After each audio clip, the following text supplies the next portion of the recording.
सबसे पहले तो मैं यहाँ पर जितने भी पार्टिसिपेंट्स हैं उनसे एक चीज पूछना चाहूंगी कि आप सभी ने हठ योग के बारे में पढ़ रखा है, थोड़ी बहुत जानकारी है या फिर मुझे स्टार्टिंग से स्टार्ट करना है? कोई भी इसका आंसर दे सकता है। मैम वैसे तो थोड़ा बहुत पढ़ा है इंट्रोडक्टरी हम लोगों ने, लेकिन मैम अगर आप आज के ही क्लास ले रहे हो तो आप आगे से पढ़ा सकते हैं, लेकिन अगर आप मतलब ये पूरा हम लोगों को पढ़ाने वाले हैं तो अच्छा होगा कि आप मतलब इनिशिएट करें स्टार्टिंग से। ओके। नहीं, मैं आपको हठ प्रदीपिका पूरी पढ़ाऊंगी। आपके नेट में जितना सिलेबस है हठ प्रदीपिका का वो पूरा मैं ही कवर करने वाली हूँ। तो तो मैम आप आप स्टार्टिंग से अगर करेंगे तो ज्यादा हम लोगों के लिए कन्वीनियंट रहेगा। ओके, कोई दिक्कत नहीं है। Thank you so much ma'am. Okay, तो चलिए स्टार्टिंग से स्टार्ट करते हैं। सबसे पहले तो मैं आपको बता देना चाहूंगी कि हम इंटरेक्टिव सेशंस में इस चीज को पढ़ेंगे, हठ प्रदीपिका पूरी, ताकि आप लोग मुझसे कुछ पूछ पाए, मैं आपसे कुछ पूछ पाऊं। ठीक है, तो सबसे पहले तारुषी। जी मैम। जी, आप बताएं हठ योग से आप क्या समझते हैं? मैम हठ योग जो है मैम शिव, ऐसे तो बहुत सारा उसके मतलब डिफरेंट डिफरेंट डिफिनेशंस हैं कि हम्म। शिव का शक्ति से मिलन है। और हम्म। हमने उसमें नाड़ियों का मतलब ईड़ा पिंगला नाड़ी का जब जागरण होता है सुषुम्ना नाड़ी में प्राण प्रवाहित होने लगता है, तो उस उससे भी हम लोग हठ और ईड़ा पिंगला नाड़ी से भी रिलेट करके ले सकते हैं। ऐसे तो मैम बहुत सारा है उसमें। हम्म। और मैम ऐसे ही मतलब हम लोगों को जो पढ़ा है वो रफली ही है सब। चलिए ठीक है, मैं इसको स्टार्ट करती हूँ स्टार्टिंग से। होस्ट से मेरी रिक्वेस्ट, एक बार मेरे को स्क्रीन शेयर करने के लिए परमिट करें।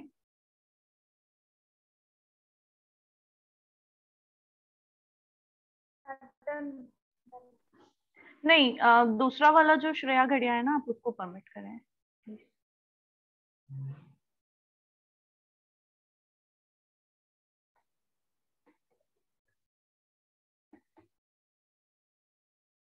Okay, thank you.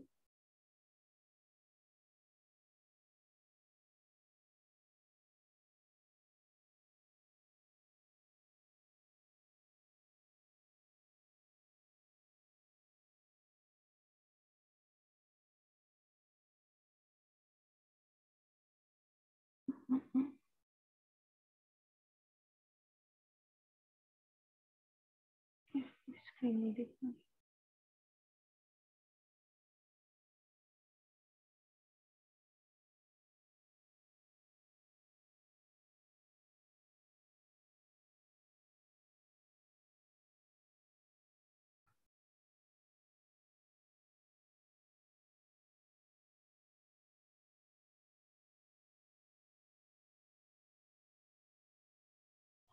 ओके, आपको स्क्रीन दिख रही है सबको?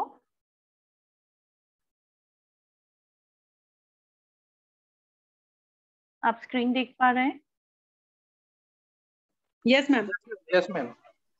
ओके। तो सबसे पहले मैं आपको बता देना चाहती हूँ कि हम हठ योग के ग्रंथ में, बहुत सारे ग्रंथ हैं। हठ प्रदीपिका है, गिरण संहिता है, योग बीज है, शिव संहिता है, सिद्ध सिद्धांत पद्धति है। ऐसे बहुत सारे ग्रंथ हैं, लेकिन मैं आपको सिर्फ हठ प्रदीपिका पढ़ाने वाली हूँ। तो हठ योग के इन सभी ग्रंथों में हठ प्रदीपिका जो है, आप में से कोई बता सकता है किसने लिखी है हठ प्रदीपिका? स्वात्मा राम जी। जी बिल्कुल, स्वात्मा राम जी ने लिखी है हठ प्रदीपिका। अ, जी, स्वात्मा राम जी द्वारा रचित ये हठ प्रदीपिका, इसमें कितने श्लोक हैं? टोटल 409 श्लोक है। जो आपका हठ प्रदीपिका का सिलेबस है, हम हठ प्रदीपिका में पढ़ेंगे क्या क्या चीजें पढ़ेंगे? हम आसन पढ़ेंगे, हम षटकर्म पढ़ेंगे, हम नादानुसंधान के बारे में पढ़ेंगे, हम प्राणायाम पढ़ेंगे, हम मुद्रा और बंध पढ़ेंगे, हम समाधि के बारे में पढ़ेंगे। और जब हम कैवल्य धाम वाली हट प्रदीपिका पढ़ते हैं तो हम उसमें योग चिकित्सा भी पढ़ेंगे। जैसे आपने अभी तक देखा होगा कि योग को हम चिकित्सा के रूप में प्रयुक्त तो करते हैं, लेकिन कहाँ उसके टेक्स्ट में कहाँ पर मिलता है कि किस तरह की प्रैक्टिस हमको कब करनी चाहिए, हम किस तरह के बीमार होंगे, वात बढ़ा हुआ है, पित्त बढ़ा हुआ है या कफ बढ़ा हुआ है, तो किस समय हमको क्या प्रैक्टिस करनी है। तो ये चीज आपको कैसे पता चलेगी, ये हमको मिलती है कैवल्य धाम वाली हठ प्रदीपिका में। अगर आपने आप लोगों के पास हठ प्रदीपिका की PDF है या शेयर करनी पड़ेगी। और मुझे एक बात और बताएं, आप सभी हिंदी मीडियम से हैं या इंग्लिश मीडियम भी हैं? मैम मेरा तो इंग्लिश है। मेरा हिंदी मीडियम है मैडम। तो मतलब मिक्स लैंग्वेज के हैं यहाँ पर सभी? Yes ma'am. ओके, तो हम मिक्स में ही पढ़ेंगे, कोई प्रॉब्लम नहीं है जी। हठ प्रदीपिका का थोड़ा सा इंट्रोडक्शन दे देते हैं। हठ प्रदीपिका हठ योग के प्रमुख ग्रंथों में से एक ग्रंथ है। होस्ट यहाँ पर है ना, जो होस्ट है वो अनुजा। ओके, तो आप मतलब ये जो भी एडमिट, मतलब जो लोग एंट्री कर रहे हैं इस मीटिंग में, आप ही करेंगे, ठीक है। वो एक्चुअली बीच में वो आ रहा है, ठीक है। हठ योग के प्रमुख ग्रंथों में से एक ग्रंथ है। हठ योग के प्रमुख ग्रंथ कौन कौन से हैं?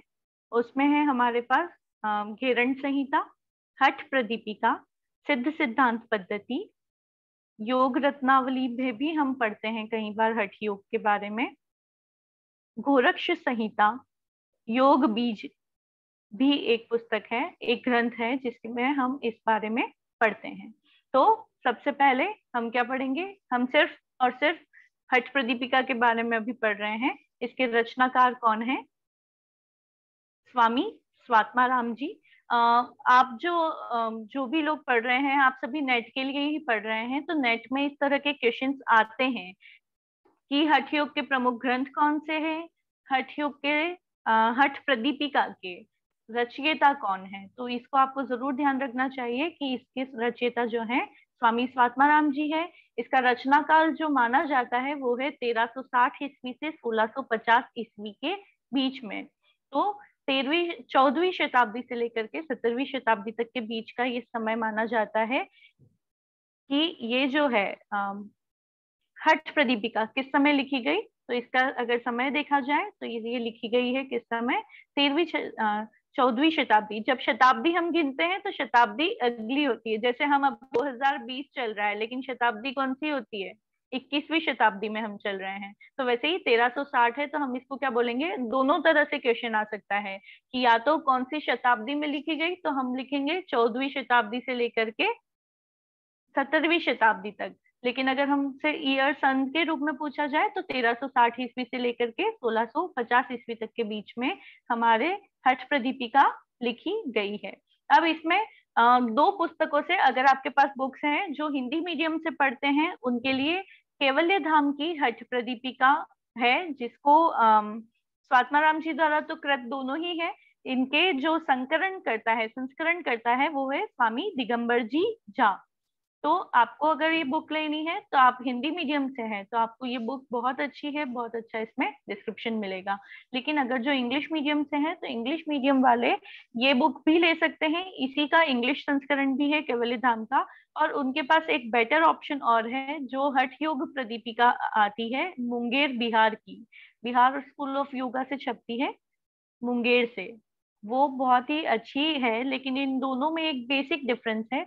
जब हम कैवल्य धाम वाली हठ प्रदीपिका पढ़ते हैं तो उसमें 5 चैप्टर हैं, लेकिन हम जब मुंगेर की हठ प्रदीपिका पढ़ते हैं तो उसमें 4 ही चैप्टर हैं। तो अगर 5वां चैप्टर पढ़ना है आपको तो उसके लिए आपको कैवल्य धाम वाली हठ प्रदीपिका का ही सहारा लेना पड़ेगा, ठीक है। तो ये दो मुख्य बुक है। अगर आपको जो भी स्टडी मटेरियल हम शेयर करते हैं उसमें ये दोनों बुक्स की PDF जो है हम आपको शेयर कर देंगे।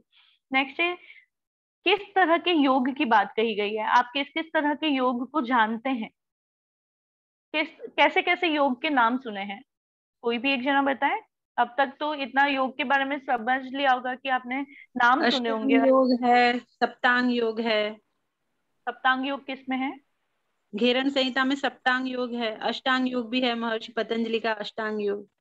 जी बिल्कुल है। और किस तरह के योग की बात सुनी आपने? राजयोग, मंत्र योग, लय योग, बिल्कुल। भक्ति योग। तो बिल्कुल है ना? तो जी जी बिल्कुल। तो हठ योग में भी हमको अलग अलग ग्रंथों में, जैसे हठ योग, घेरन संहिता भी हठ योग का ही ग्रंथ है, लेकिन उसमें हमने क्या है, सप्तांग योग की बात देखी। सप्तांग योग में षट कर्म, आसन, प्राणायाम, मुद्रा, बंध और धारणा, ध्यान, प्रत्याहार, समाधि, बहुत सारे तरह के हमको योग के मार्ग दिखे। इसी के साथ में हम अष्टांग योग पढ़ते हैं, तो अष्टांग योग में क्या है, यम, नियम, आसन, प्राणायाम, प्रत्याहार, धारणा, ध्यान और समाधि, ये 8 स्टेप्स है जिनके द्वारा हम अंतिम मोक्ष को प्राप्त कर सकते हैं। हठ योग में भी यही है। सारे योग का लक्ष्य क्या है? जितने भी दर्शन है या जितना भी ये पूरा योग है, इनका लक्ष्य क्या है? लक्ष्य सिर्फ एक है, क्या? समाधि की प्राप्ति करना, या मोक्ष की प्राप्ति करना, कैवल्य की प्राप्ति करना, या अपने आप को मुक्त करना। ठीक है। हठ योग में जब हम पढ़ते हैं तो हठ योग का मुख्य उद्देश्य क्या है? हठ योग का मुख्य उद्देश्य क्या है? सभी योग का मुख्य उद्देश्य क्या है? सबसे अच्छा उच्चतम योग किसे कहा जाता है? राजयोग नाम सुना है? राजयोग, राजयोग, है ना? तो हठ योग के चाहे आप हठ योग का अभ्यास कर रहे हैं, चाहे आप अष्टांग योग का अभ्यास कर रहे हैं, लय योग, भक्ति योग, कर्म योग, किसी का भी जब आप अभ्यास कर रहे हैं, तो उन सब अभ्यासों का मुख्य लक्ष्य क्या है? राज योग की प्राप्ति करना। अब राज योग का मतलब क्या है? राज का मतलब ही है क्या? सुप्रीम, जो राजा है, सभी योगों का राजा है, मतलब कि आपको लिबरेशन की तरफ ले जाने वाला या समाधि की तरफ ले जाने वाला जो योग है, वो क्या है? राजयोग। तो उसको प्राप्त करने के लिए हठ योग क्या है? एक सीढ़ी के समान है। जब हम हठ प्रदीपिका या घेरन संहिता दोनों का जब पहला श्लोक पढ़ते हैं, तो वो श्लोक इस तरह से है, श्री आदिनाथाय नमोस्तु तस्मै येनोपदिष्टा हठ योग विद्या विभ्राजते प्रोन्नत राजयोगम आरूढ़ुमिच्छो अधिरोहिणीव। इसका मतलब क्या है? श्री आदिनाथाय नमोस्तु तस्मै, मतलब कि उन आदिनाथ भगवान को नमन है जिन्होंने येनोपदिष्टा हठ योग विद्या, जिन्होंने हठ योग की विद्या को उपदेश दिया है। उपदिष्टा मतलब उपदेश देना या बोलना। ठीक है। तो श्री आदिनाथाय नमोस्तु तस्मै येनोपदिष्टा हठ योग विद्या। अब नेक्स्ट लाइन में वो क्या कह रहे हैं? प्रोन्नत राजयोगम सॉरी विभ्राजते प्रोन्नत राजयोगम आरूढ़ुम इच्छो अधिरोहिणी, कि जिनको राजयोग वाले स्टेप पे बैठना है या विराजमान होना है, राजयोग की प्राप्ति करनी है, उनके लिए हठ योग जो है वो आरूढ़ुम इच्छो, मतलब कि राजयोग की प्राप्ति करने के लिए जो लोग जाना चाहते हैं, उनके लिए हठ योग जो है वो अधिरोहिणी, मतलब कि एक सीढ़ी के समान कार्य करता है। तो राजयोग की प्राप्ति के लिए हठ योग क्या है? एक सीढ़ी के समान कार्य कर रहा है। अब क्या है हठ प्रदीपिका में? मैंने आपको बताया कि इंग्लिश वाली जब हम मुंगेर की बुक पढ़ेंगे तो उसमें 4 चैप्टर है, लेकिन हम जो हठ प्रदीपिका पढ़ रहे हैं वो पढ़ेंगे कैवल्य धाम वाली, जिसमें 5 चैप्टर है। इन 5 चैप्टर्स का आज मैं आपको सिर्फ ब्रीफ इंट्रोडक्शन देने वाली हूँ, फिर हम चैप्टर वाइज और topic wise, actually chapter wise नहीं पढ़ करके हम इसको, जो आपके सिलेबस में एक एक टॉपिक है जो हठ प्रदीपिका से रिलेटेड है, हम एक एक टॉपिक पर बहुत ब्रीफली और बहुत अच्छे से इसको डिटेल में अच्छे से इसको पढ़ेंगे। तो सबसे पहले हम जब बात कर रहे हैं तो पहला चैप्टर क्या है? First chapter. अब यहाँ हम चैप्टर नहीं बोलते हैं, मतलब चैप्टर तो आप इंग्लिश में बोलेंगे ही, लेकिन हठ प्रदीपिका में जैसे योग सूत्र अगर आपने पढ़ा हो तो उसमें क्या है? 4 पाद है, वैसे ही इसमें क्या है? 4 उपदेश है ना? इसमें 5 उपदेश है। प्रथम उपदेश, द्वितीय उपदेश, तृतीय उपदेश, चतुर्थ उपदेश और पंचम उपदेश।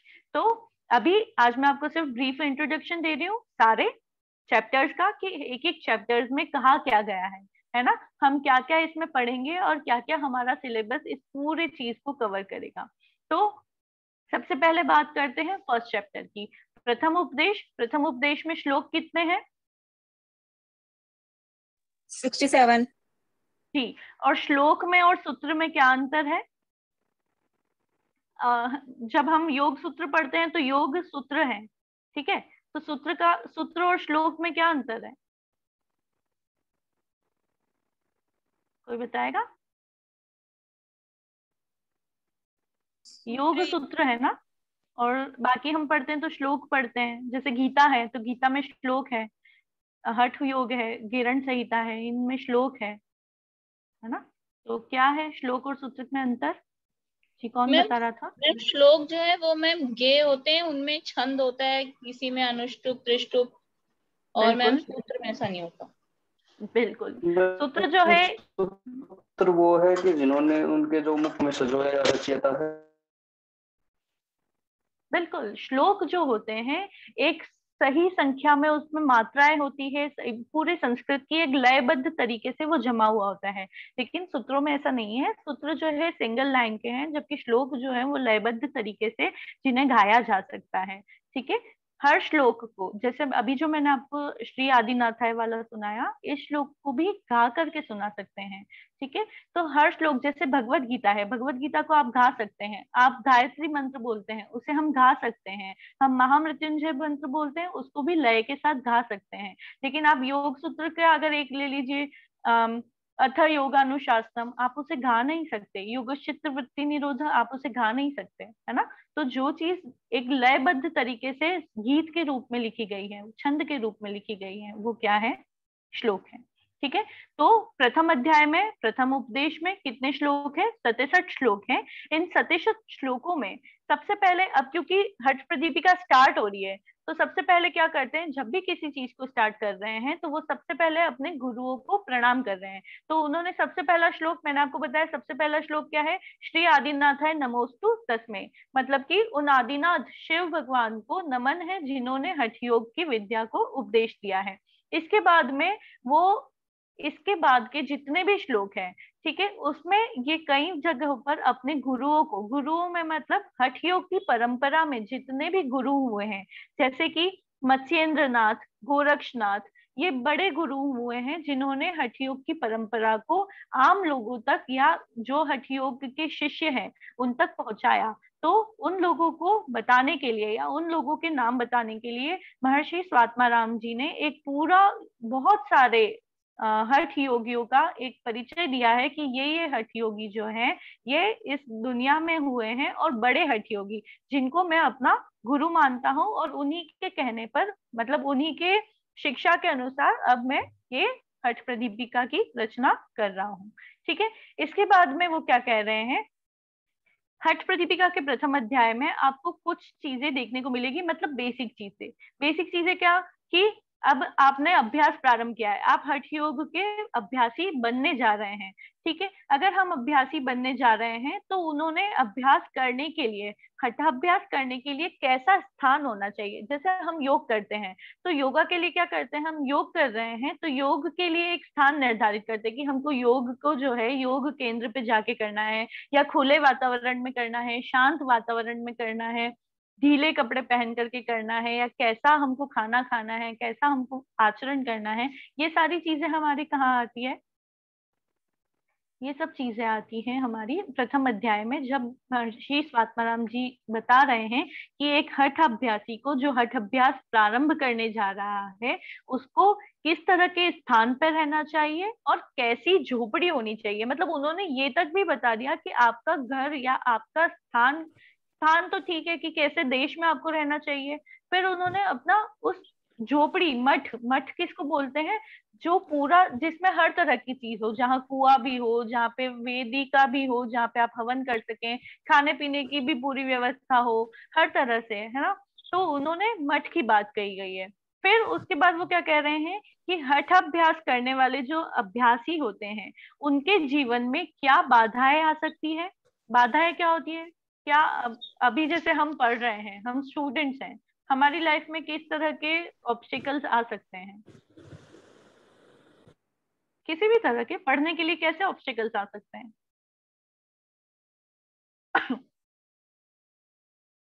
मान लीजिए हमारा इंटरनेट बंद हो गया, ऑब्स्टिकल है, ठीक है। आप, और ये ऑब्स्टिकल कैसे आएगा, जैसे मान लीजिए अभी हम पढ़ रहे हैं लेकिन आपको कहीं जाना पड़ा, किसी बिल्कुल रिमोट एरिया में किसी गांव में आप चले गए तो वहां पे क्या है, इंटरनेट की कनेक्टिविटी ही नहीं है, तो क्या होगा आपके लिए, ये क्या उत्पन्न करेगा, बाधा उत्पन्न करेगा पढ़ाई करने में, है ना। आप भी, जो भी हम कर रहे हैं सब चीजें योग है, सिर्फ योग ऐसा आसन प्राणायाम को ही तो हम योग नहीं कहते हैं, या हमारा पढ़ना भी एक तरह से योग है ना। तो हम कोई भी काम कर रहे हैं उसमें अगर बाधाएं उत्पन्न हो रही हैं, तो वो कितनी प्रकार की बाधाएं हैं, तो महर्षि स्वात्माराम जी ने 6 प्रकार की बाधाओं का वर्णन किया है कि 6 बाधाएं होती हैं, उनके अंदर फिर बहुत सारी बाधाएं जो हैं वो उन्हीं के अंदर इंक्लूड हो जाती हैं। ठीक है, तो 6 तरह की बाधाओं का उन्होंने वर्णन किया है कि ये 6 जो है बाधक तत्व हैं हठ योग के अभ्यास में। तो अगर हम हठ योग का अभ्यास कर रहे हैं तो उसमें ये 6 प्रकार की बाधाएं आ सकती है। इन बाधाओं के बारे में हम आगे पढ़ेंगे। इन्हीं को साधक और बाधक तत्व कहा गया है। ठीक है, पहले वो बोलते हैं कि बाधक तत्व ये हैं, उसके बाद में नेक्स्ट ही श्लोक में वो उनके साधक तत्व बताते हैं कि अगर ये बाधक तत्व है तो एक हठ योग के अभ्यासी के लिए उसकी साधना को साधक करने के लिए, उसकी साधना को पूरा सार्थक करने के लिए क्या ऐसा फॉलो करना चाहिए हठ योग के अभ्यासी को कि उसकी साधना जो है वो अच्छे से हो सके और बिना किसी बाधा के पूरी हो सके और वो अपने लक्ष्य को प्राप्त कर सके। तो कितने 6 साधक तत्व है और 6 बाधक तत्व हैं। ये साधक और बाधक तत्व हमेशा आते हैं नेट के एग्जाम में। कोई ना कोई किसी न किसी तरह का कोई क्वेश्चन तो होता ही है कि इनमें से साधक तत्व कौन सा है, या इनमें से बाधक तत्व कौन से हैं, या इनमें से कौन सा बाधक तत्व नहीं है, कौन सा साधक तत्व नहीं है। इसके बारे में हम डिटेल में पढ़ेंगे। ठीक है, इसके बाद में सबसे पहले हठ योग के प्रथम अंग को उन्होंने वर्णित किया है। हठ योग का प्रथम अंग उन्होंने किसे कहा है? आसन को। ठीक है, इसीलिए इस अध्याय का नाम, इस उपदेश का नाम भी क्या है? आसन विधि कथन नाम है इस उपदेश का। प्रथम उपदेश, इन 5 उपदेश के स्वात्माराम जी ने नाम रखे हैं। तो प्रथम उपदेश का नाम क्या है? आसन विधि कथन नाम है प्रथम उपदेश का। ठीक है, तो श्लोक नंबर 17 से ये किस चीज का वर्णन कर रहे हैं? आसन का, कि आसन क्या होते हैं, कैसे गुरु के निर्देशन में आसन करने। ऐसा नहीं है कि खुद से ही प्रैक्टिस कर रहे हैं, बिना गुरु के उपदेश के आसन करने की बात ये कहीं पे भी, बिना गुरु उपदेश के पूरे हठ योग में ये कहीं पर भी कोई काम करने को बोल नहीं रहे हैं। कि इनका कहना है, महर्षि स्वात्माराम जी का कहना है कि कोई भी आप कार्य करें तो किसके? गुरु के निर्देशन में ही होना चाहिए। तो क्या है? आसन विवेचन है। कितने आसनों का वर्णन है? टोटल 15 आसन का वर्णन हठ प्रदीपिका में हमको मिलता है। 15 आसन। ठीक है, कितने आसन है? 15। ये भी क्वेश्चन आता है, हठ प्रदीपिका से आएगा चाहे गेरंट संहिता से आएगा, कि हठ प्रदीपिका में कितने आसनों का वर्णन है। तो हम क्या बोलेंगे? 15 आसन का वर्णन है। इनके नोट्स जो हैं आपको बाद में बनाएंगे, आज हम सिर्फ इंट्रोडक्टरी एक लेक्चर ले रहे हैं।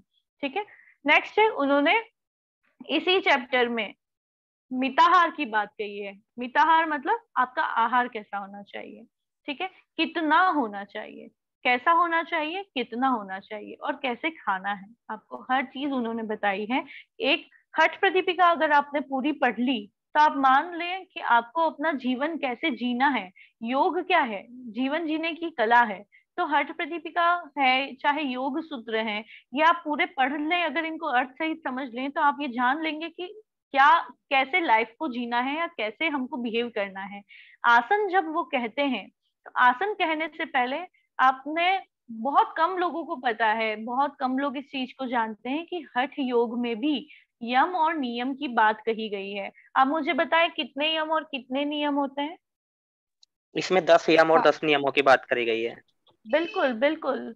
जब हम हठ प्रति, नॉर्मली आप योग सूत्र में देखें तो योग सूत्र में 5 यम है और 5 नियम है ना। लेकिन हम जब हठ प्रदीपिका पढ़ते हैं तो हठ प्रदीपिका में कितने यम नियम है?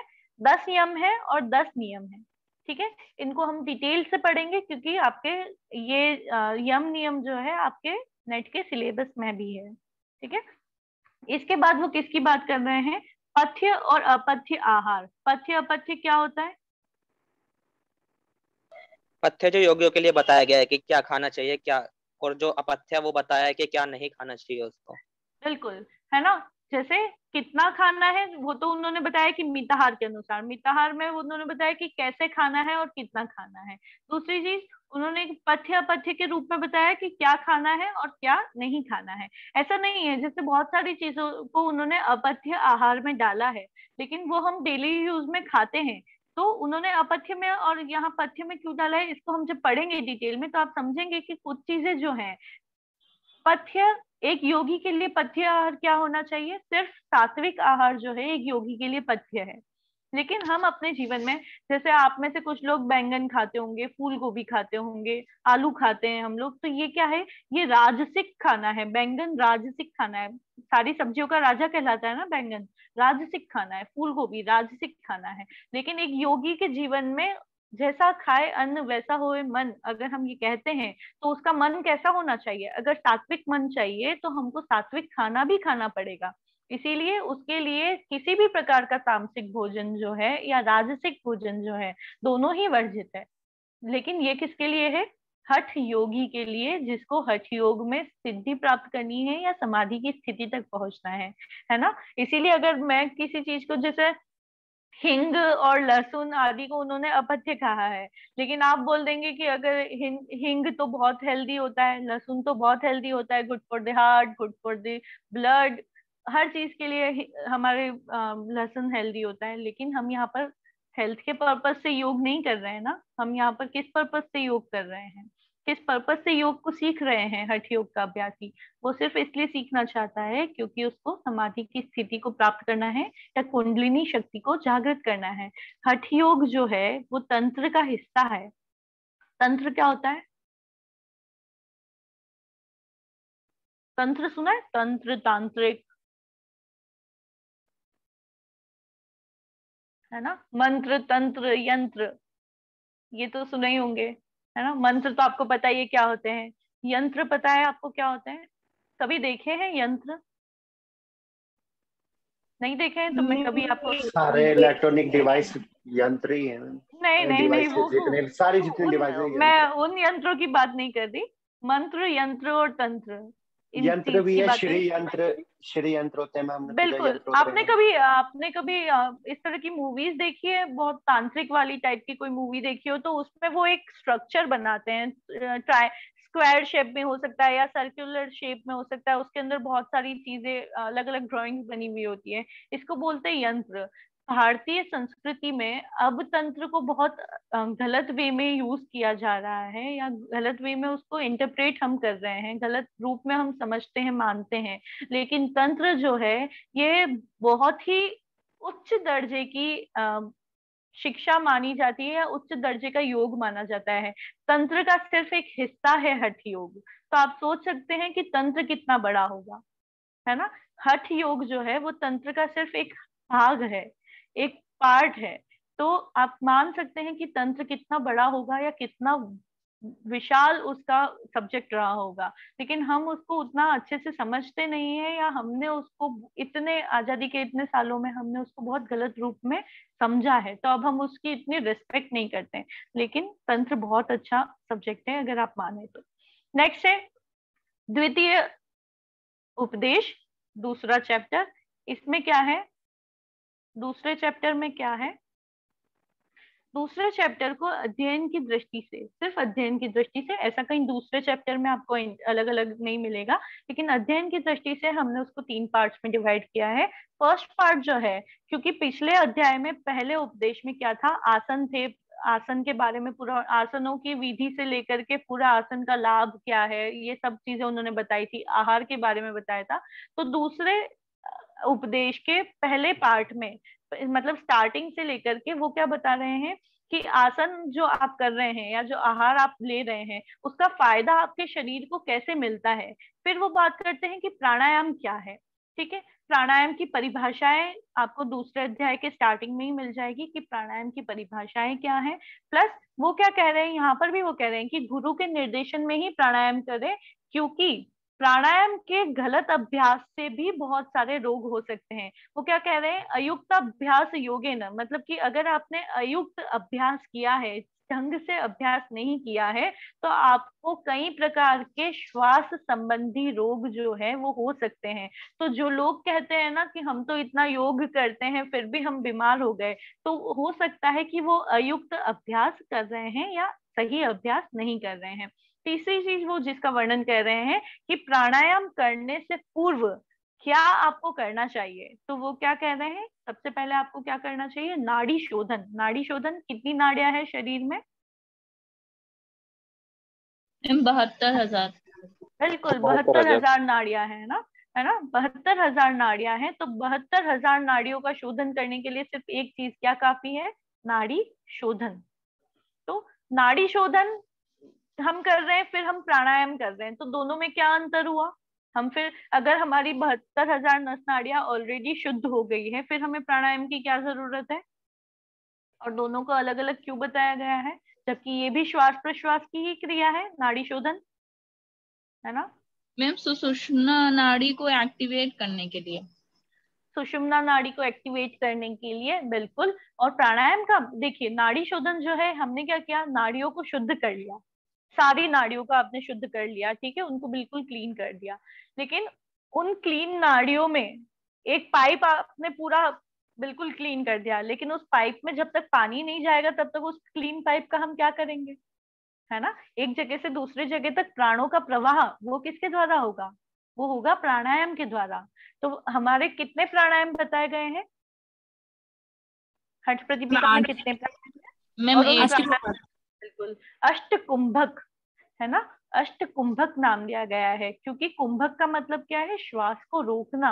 अगर आप सिर्फ श्वासों की गति को कर रहे हैं तो वो तो गतिशीलता हो गई, लेकिन यहाँ पर इन्होंने किस पर जोर दिया है कि कुंभक करें, चाहे अंतर कुंभक करें चाहे बहिर्कुंभक करें, लेकिन आपको प्राणों को अंदर की तरफ रोकना या बाहर की तरफ रोकना जरूरी है। फिर ये तो हो गया पहले पार्ट में, जहाँ पे उन्होंने आसन और आहार की उपयोगिता बताई है, गुरु निर्देश में प्राणायाम करने की बात कही है, नाड़ी शोधन प्राणायाम की पूरी विधि, लाभ, सावधानियां सब बता दी है उन्होंने। फिर सेकंड पार्ट में उन्होंने क्या कहा है कि जिनको कफ रहता है या जिनका शरीर मोटा है, स्थूलकायिक है, उनको प्राणायाम के अभ्यास से पहले क्या करना चाहिए, पहले अपने शरीर को अंदर से शुद्ध करके थोड़ा सा फिगर में लाना चाहिए, पतला करना चाहिए। पतला का मतलब ये नहीं है कि पतला कर दें, पतला का मतलब ये है कि एक शेप में, परफेक्ट शेप में लाया जाए और शुद्ध किया जाए आंतरिक रूप से।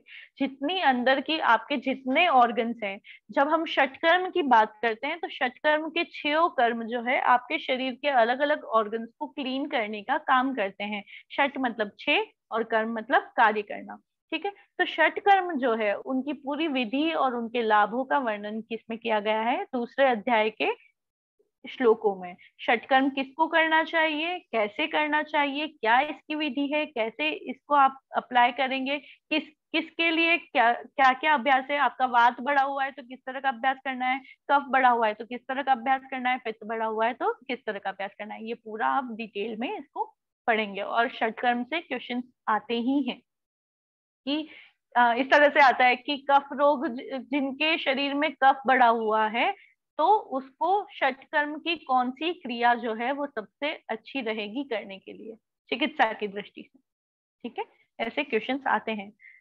तीसरे भाग में 8 प्रकार के कुंभक, अष्ट कुंभक की बात कही गई है। फिर हठ योग और राजयोग का संबंध बताया गया है। मैंने आपको क्या कहा कि हठ योग जो है वो राजयोग के लिए क्या काम करता है, एक सीढ़ी के समान, मतलब कि हठ के बिना राजयोग संभव नहीं है। यहाँ पर वो कहते हैं, एक श्लोक है, हठम बिना राजयोगम, राजयोगो बिना हठम, कि मतलब हठ योग के बिना राजयोग संभव नहीं है और राजयोग के बिना हठ योग संभव नहीं है, मतलब दोनों एक दूसरे के पूरक हैं। तो उस प्रकार से इनका संबंध बताया गया है। और इस दूसरे अध्याय के लास्ट में, दूसरे उपदेश के लास्ट में हठ सिद्धि के लक्षण बताए गए हैं। हठ सिद्धि के लक्षण मतलब किसी व्यक्ति का योग सिद्ध हो गया है तो उसे कैसे पता चलेगा। मान लीजिए आपका योग सिद्ध हो गया, आपको पता ही कैसे चलेगा अगर आपको पता ही नहीं है कि सिद्ध होने के लक्षण क्या है ना। तो उन्होंने हठ सिद्धि के लक्षण, कुछ लक्षण बताए हैं कि अगर ये लक्षण आपके अंदर दिख रहे हैं तो आपका हठ योग सिद्ध हो रहा है या सिद्ध हो गया है। आपने योग सूत्र पढ़ा है, योग सूत्र में हमने विभूति पाद पढ़ा है, ठीक है। तो विभूतिवाद में क्या है, बहुत सारी विभूतियां दे रखी है। तो उन विभूतियों का मतलब क्या है, वो विभूतियां कब मिलेगी, जब हम संयम कर चुके होंगे। संयम किसे कहा गया है, जब धारणा, ध्यान और समाधि तीनों एक चीज पर की जाए उसे हम संयम कहते हैं। योग सूत्र में ये एक संयम के बारे में बताया गया है। ठीक है। फिर वो क्या कह रहे हैं कि अलग अलग चीजों में संयम करने से आपको अलग अलग तरह की विभूतियां प्राप्त होती है। तो आज हम जिस कॉन्टेक्स्ट में, मैं आपको सिर्फ योग से, योग की दृष्टि से, और सिर्फ है ना, आप जितने भी लोग मेरे साथ अभी जुड़े हुए हो, मैं आपसे एक छोटी सी रिक्वेस्ट है कि कभी भी इनको इस तरह से मत पढ़ना कि शास्त्र में लिख दिया गया है तो हमको वैसे ही याद करना है। आप सभी आगे चल के, आप सब नेट कर रहे हो, तो नेट करने का मतलब ये है कि आप सब पीएचडी करना चाहते हो, है ना। अगर पीएचडी करना चाहते हो तो एक पीएचडी स्कॉलर का मन दिमाग हमेशा तार्किक होना चाहिए कि ये कहा है तो ये क्यों कहा है। आज ये हठ सिद्धि के लक्षण है, तो क्या सच में ऐसे लक्षण आते हैं, इनका क्या साइंटिफिक रीजन है। आपको हर चीज में साइंटिफिक रीजन ढूंढने पड़ेंगे, और आपको मिलेंगे भी, लेकिन आपको तब मिलेंगे जब आप उसको तार्किक बुद्धि से देखेंगे। तो जैसे हम ये मानते हैं कि 5000 साल पहले, जब टेलीस्कोप नहीं था, हमारे पास अंतरिक्ष यान नहीं थे, कुछ भी नहीं थे, तब भी हमारे पास तारों की गणना थी, सूर्य से हमारे पास चंद्रमा और सूरज की दूरी का भी ज्ञान था, हमें हर चीज का ज्ञान था। आयुर्वेद में आपको ज्योतिष पूरा मिल जाएगा, सारे ग्रह नक्षत्र, जो इतने छोटे छोटे तारे हैं जो सारे एक जैसे दिखते हैं, लेकिन हमको फिर भी पता है कि शुक्र ग्रह कौन सा है, शनि ग्रह कौन सा है, मंगल ग्रह कौन सा है, बिना वहां पर जाए हुए, बिना टेलीस्कोप के, बिना किसी चीज के। तो ये किसके द्वारा संभव हुआ, ये सिर्फ योग के द्वारा संभव हुआ है।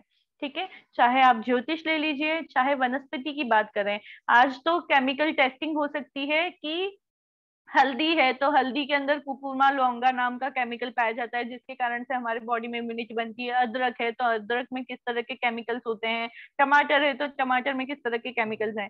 लेकिन आज से 5000 7000 साल पहले जब आयुर्वेद लिखा गया, उस समय ऋषियों को कैसे पता था। महर्षि सुश्रुत, जो जिनके बारे में हम ये कहते हैं कि जो सर्जन, फादर ऑफ सर्जरी कहे जाते हैं, उन्होंने कैसे शरीर में ये पता लगाया कि यहाँ पर स्टमक है, या यहाँ पर आपका लिवर है, यहाँ पर किडनीज है, और इनको कैसे ऑपरेट करेंगे, हार्ट कहाँ है, आपका लंग्स कहाँ है, और बिना शरीर को खोले। तो ये सिर्फ किससे संभव होता है, ये सिर्फ योग से संभव है। अगर आप मेरी बात को नहीं मानना चाहते तो आप विभूति पाद में देखें।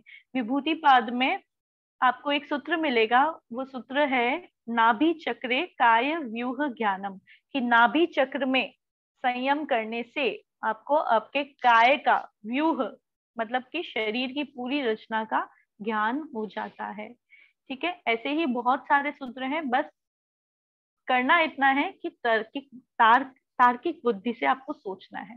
ठीक है। तो ये द्वितीय चैप्टर है।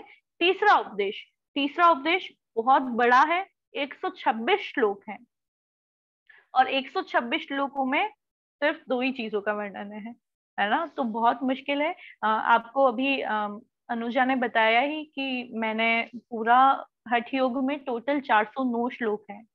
ठीक है। वो पूरा हठ प्रदीपिका अर्थ सहित मैंने याद की थी, और याद है भी अभी भी। तो ये एक पूरा आपकी मेमोरी के ऊपर डिपेंड करता है कि आपकी कितनी मेमोरी शार्प होती भी जाती है, क्योंकि हम संस्कृत को जब तक रिसाइट करते रहते हैं, संस्कृत जितना आप ज्यादा बोलोगे उतना ज्यादा आपकी मेमोरी शार्प होती है। तो योग सूत्र और हठ प्रदीपिका, ये 2 ऐसे ग्रंथ है जिनको मैंने कंठस्थीकरण किया है। तो 113 श्लोक, और 113 श्लोक बहुत मुश्किल है समझने में, क्योंकि कुंडलिनी शक्ति, जिसको हमने कभी फील नहीं किया है, उसके बारे में बोलना और समझना दोनों ही बहुत मुश्किल होते हैं। हम किसी चीज के बारे में तब बहुत अच्छे से समझा पाते हैं या बोल पाते हैं जिनके बारे में हमने महसूस किया हो। आज अगर मैंने मिर्ची नहीं खाई है तो मैं कभी भी आपको उसके तीखेपन के बारे में बता नहीं सकती कि वो कितना तीखा लगता है और क्या फील होता है अंदर, लेकिन अगर मैंने उस चीज को फील किया है तो मैं आपको बता भी सकती हूँ, है ना।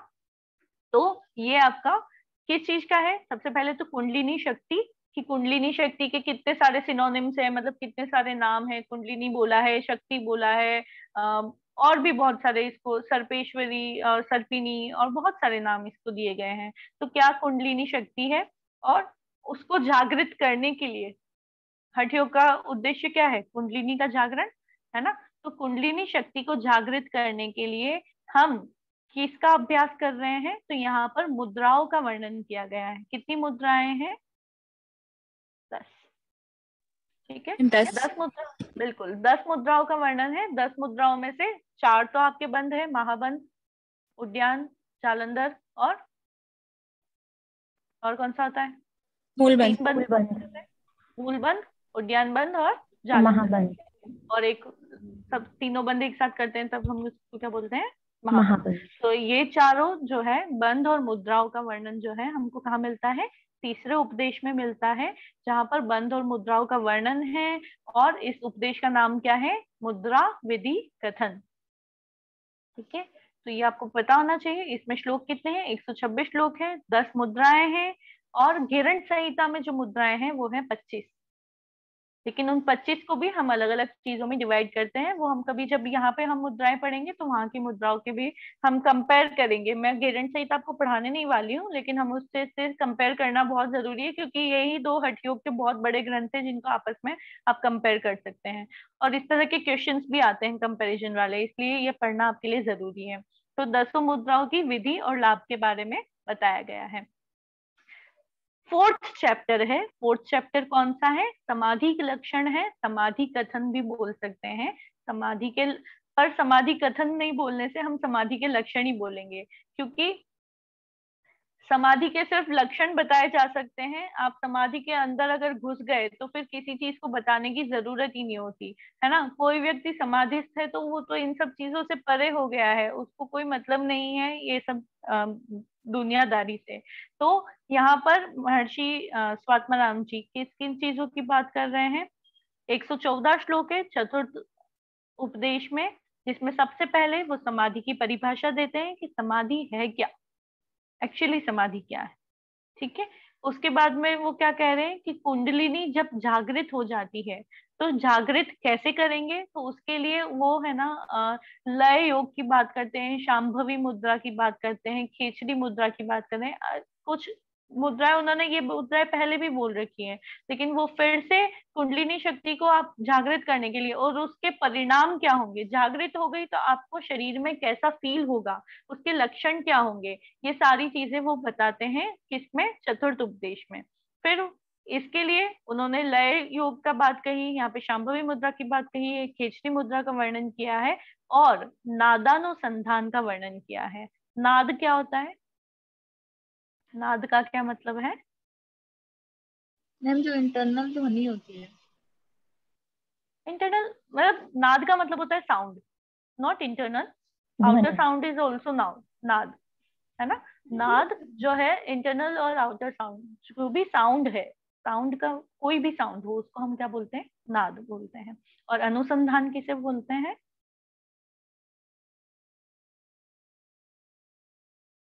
अनुसंधान रिसर्च, किसी चीज की खोज करना। बिल्कुल, रिसर्च करना। तो क्या है? नादानुसंधान मतलब कि जो साउंड है, साउंड के ऊपर रिसर्च करना। तो साउंड क्या है? अब हम आउटर साउंड्स पे, तो जैसे आप भ्रामरी प्राणायाम करते हैं, तो भ्रामरी में भी आप इंटरनली अपना साउंड निकाल रहे हैं और उसके ऊपर आप मेडिटेट कर रहे हैं।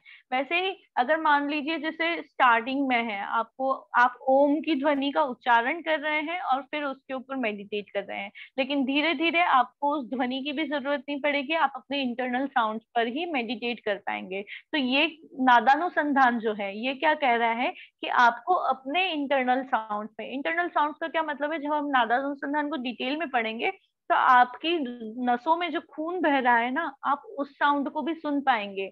आपके जो हार्ट बीट है आप उस साउंड को सुन पाएंगे। आपके जो लंग्स जो पल्पिटेट कर रहे हैं, आपके लंग्स जो श्वास और प्रश्वास की क्रिया चल रही है आपके शरीर में, आप उसे सुन पाएंगे। आपके मन मस्तिष्क में क्या चल रहा है आप उसे भी सुन पाएंगे। तो नाद जो है ये इंटरनल साउंड्स को सुनने के लिए, उस पे अनुसंधान करने के लिए। और ऐसा तो है नहीं कि पहले ही दिन आपने आंखें बंद करी और सुन लिया, वैसा नहीं होता है ना। तो ये स्टेप बाय स्टेप की अवस्थाएं हैं। तो नादानुसंधान की 4 अवस्थाओं का वर्णन महर्षि स्वात्माराम जी ने यहाँ पर किया है। नादानुसंधान से क्वेश्चन बनता है। ठीक है। फिर विभिन्न प्रकार के नाद, कैसे कैसे नाद आपको सुनाई दे सकते हैं, तो इन्होंने कई जगह एग्जांपल्स दिया है कि कभी आपको ढोल की, बड़ा जो ढोल होता है ना, उसकी आवाज आएगी, कभी मीणा की आवाज आ सकती है, कभी आपको अपनी बाजों की आवाज आएगी, कभी कुछ अलग आपके सोच विचारों की आवाज आएगी, बहुत सारी तरह की आवाज आएगी। उनमें से आपको सूक्ष्मतम आवाज पर वापस मेडिटेट करना है, फिर उसकी सूक्ष्मतम आवाजों में और सूक्ष्म आवाजों पर आपको मेडिटेट करना है।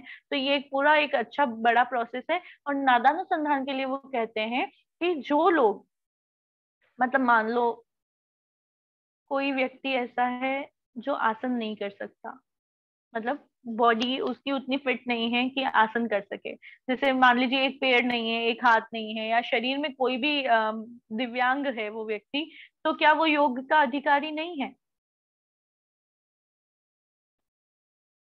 है ना, योग का अधिकार तो सबको है, लेकिन अगर वो आसन प्राणायाम और ये सब चीजें नहीं कर सकता, तो हठ प्रदीपिका में जब नादानुसंधान की बात कही गई है, तो वो ये कहते हैं कि नादानुसंधान का अभ्यास जो है वो कोई भी प्रथम अभ्यासी कर सकता है। मतलब उसके लिए ये जरूरी नहीं है कि आप बिल्कुल स्टार्टिंग से पहले आसन करें, प्राणायाम करें और ये सब करके फिर नादानुसंधान तक आए। जैसे भक्ति योग के लिए कहते हैं, भक्ति योग में कहीं पे ये थोड़ी है कि आपको आसन प्राणायाम करोगे तभी आपको भगवान की प्राप्ति होगी, नहीं है। भक्ति योग क्या है? भक्ति योग में वो क्या कह रहे हैं कि बस भक्ति कर।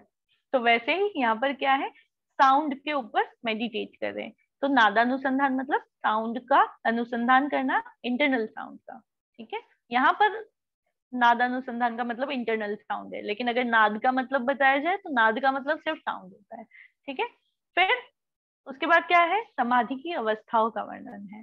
समाधि की अवस्थाएं, समाधि की कितनी अवस्थाएं होती है, कैसे कैसे आपको क्या महसूस होता है, क्या फील होता है, किस, जैसे समाधि क्या है, आपने मुक्ति सुना है, जीवन मुक्ति और विदेह मुक्ति। मुक्ति के दो चीजें, आपने दो तरीके की मुक्ति सुनी होगी योग सूत्र में, और अगर आपने सांख्य कारिका पढ़ी है तो सांख्य कारिका में दो प्रकार की मुक्ति होती है। कौन कौन सी होती है? एक जीवन मुक्ति होती है और एक विदेह मुक्ति होती है। और क्या काम है इन दोनों, क्या अंतर है इन दोनों मुक्तियों में, कोई बता सकता है? एक मुक्ति जो होती है वो आफ्टर हमारे डेथ, मतलब हमारे देह के पश्चात मिलती है, और एक बिफोर देह के साथ मिलती है विद और क्या बॉडी। आप इसका कोई एग्जाम्पल दे सकते हैं कि जीवन मुक्ति का कोई एग्जाम्पल हो, या विदेह मुक्ति का तो बहुत सारे होंगे, जीवन मुक्ति के एग्जाम्पल, कि जीवित रहते हुए वो व्यक्ति मुक्त थे। राजा जनक मुक्त में हैं।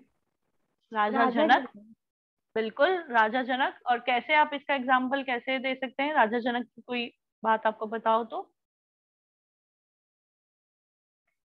वो राजा होते भी चीजों से दूर थे, संभाव में थे।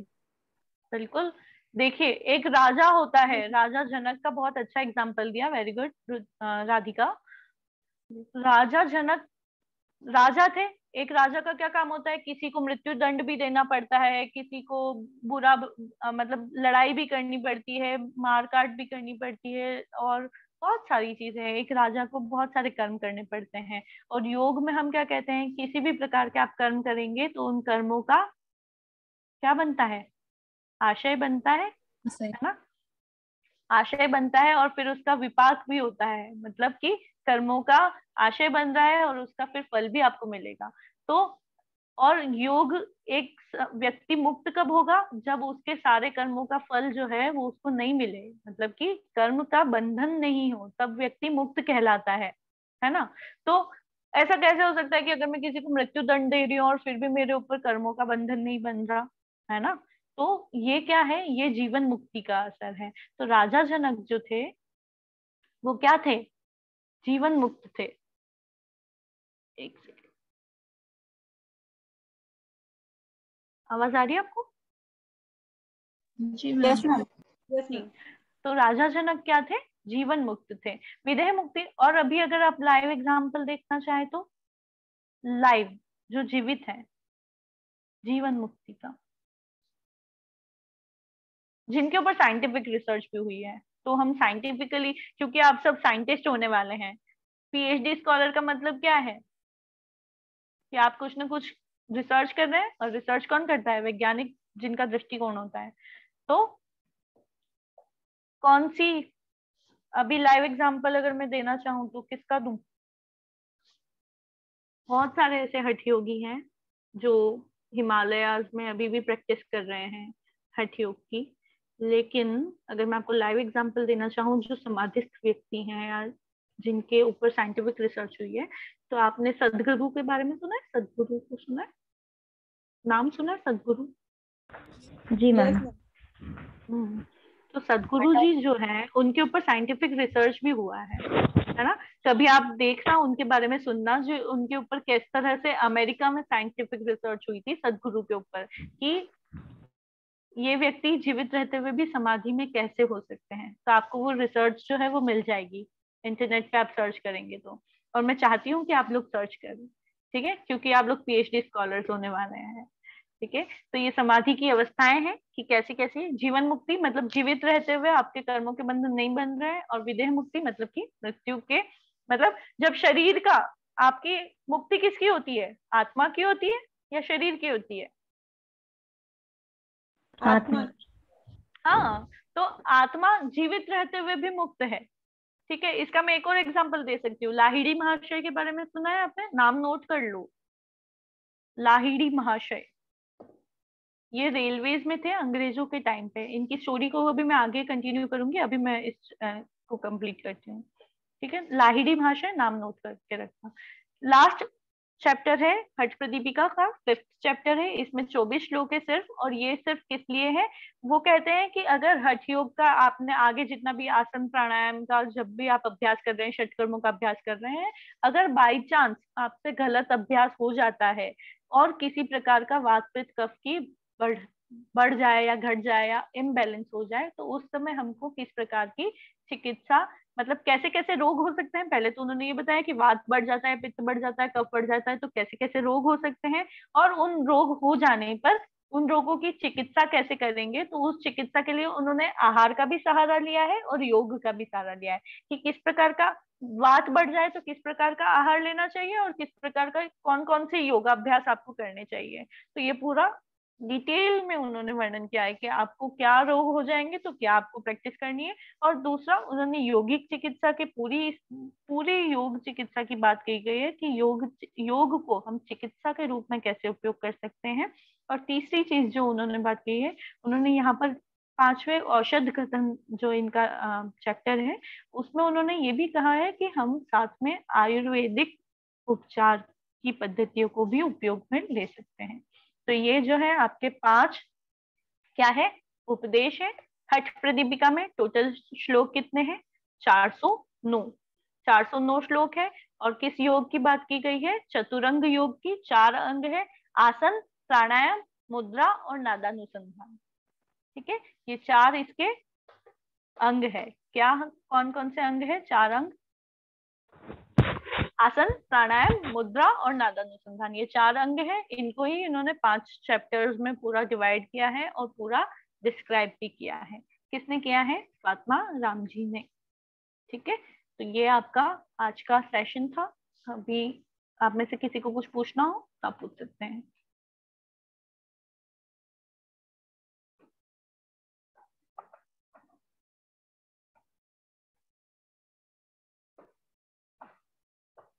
नहीं तो हम इस सेशन को एंड करेंगे।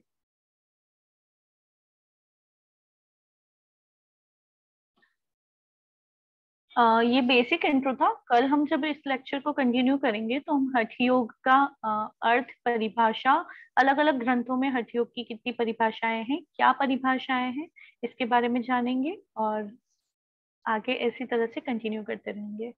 आप लोग मुझसे क्वेश्चंस पूछ सकते हैं, क्योंकि जब भी ये सेशन होगा तो इंटरेक्टिव सेशन होगा। मैं आपसे सवाल पूछूंगी, आप मुझसे सवाल पूछ सकते हैं, हम आपस में नॉलेज को शेयर करेंगे, क्योंकि हम सब एक ही लेवल पे हैं। आप किसी चीज में मुझसे ज्यादा हो सकते हैं, मैं किसी चीज में आपसे ज्यादा हो सकती हूँ, है ना।